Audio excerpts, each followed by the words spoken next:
Hi everyone. Hi. Um, Hello. we will be talking about the Horizon Report 2017 K-12 edition. And last time we talked about the significant challenges that impeding technology adoption.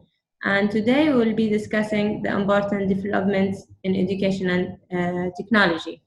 And my part of this report was to focus on time to adoption for 1 year and less, and the two focuses in that are maker spaces and robotic.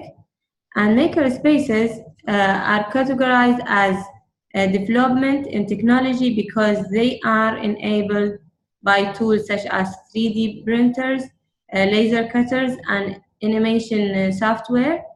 However, the real focuses surpass technology, emphasizing the deep learning experiences and outcome generated by hands-on activities. So, makerspaces or informal workshop environment allow students to immerse themselves in their learning, promote problem-solving activities, critical thinking. It allows them to be patient and gives them the ability to be resilient when they face some issue. And robotic kind of go with maker spaces because it's robotic are naturally fit for maker spaces or other creation centers environments. And robotic are essentially useful for class demonstration to help students absorb STEAM concepts. And in order for robotic to gain traction in K to 12 education, teachers need to be properly trained. And the IST standard that educators should follow to facilitate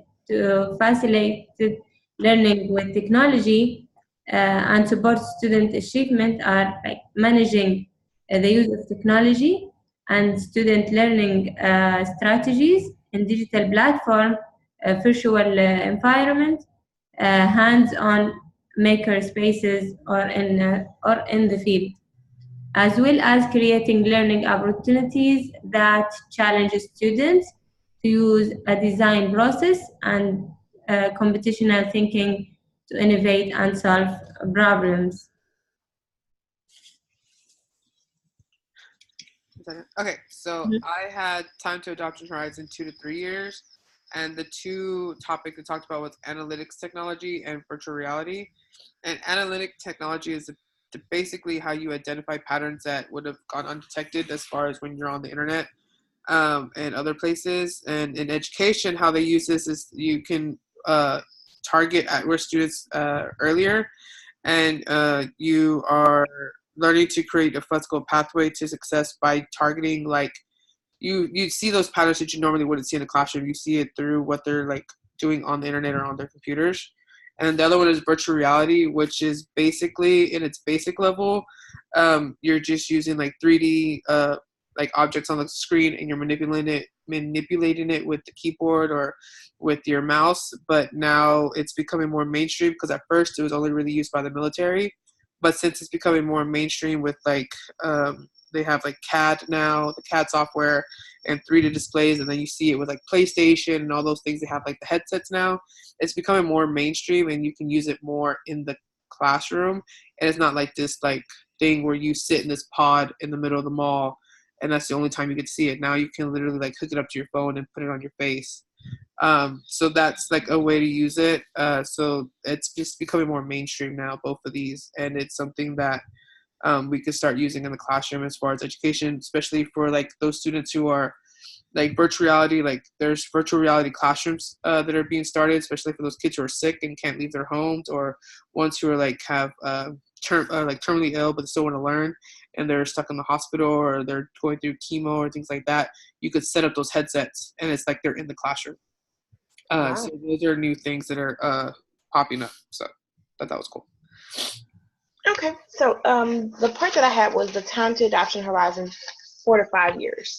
Um, the artificial intelligence was one of them. I found this to be very intriguing because it was predicted there will be intelligent machines that will be utilized in the educational world more and more. And like I said, this is from 4 to 5 years. So like since this report came out in 2017, 2021, and on. So these devices are supposed to be exposed to many sets of data sources that will enable them to interact better with humans. So have them be able to interact better with students in the, if they were utilized in the classroom. And something I found very kind of to help it be put into perspective and make the connection between what we're using currently now. The Google Home and Amazon Alexa are basically forms of artificial intelligence, and that's currently being used at home. The kids sometimes use it at home, and sometimes teachers even have it in their classrooms, but it's supposed to be making a bigger impact. We're supposed to be seeing more in the upcoming years. Currently, they're not designed to replace teachers because they lack the complexities that humans possess. But they are being utilized in the classrooms in different countries during small group time, which goes with the SC standard being a global collaborator by broadening perspectives to enrich the learning of others. And also being a computational thinker, it also encompasses that IST standard. As far as the Internet of Things, there's supposed to be more products designed that will increase the connectedness that we will experience through everyday items, such as light bulbs, refrigerators, fitness trackers. People track already using fitness trackers and things like that. But there's supposed to be more development of items so that way we can become more connected to the internet.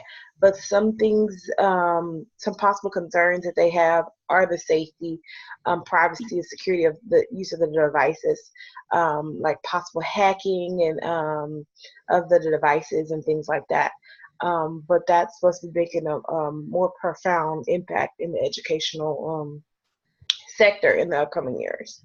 So I'll be looking forward to see how that will affect how education plays out. And it's already they gave some tips to kind of for educators to already be looking out on how they can use more of the Internet of Things items into the classroom.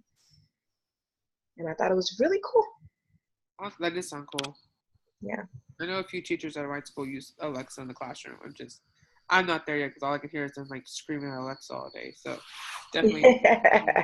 Yeah, I think it's really cool because I mean, sometimes the teachers don't have answers to all the questions, and if you're able to, seek another resource to be able to find like solutions, or because sometimes the kids are very inquisitive and you may not have the answers to those in-depth questions that they're asking, and so it's always good to have another valuable source, a reliable source of information that you can seek to be able to answer those kids' questions and things like that.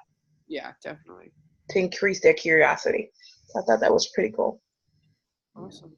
Is that it? I think that's it for us. Thank you so much. We're group 4. Have a good one. Bye-bye.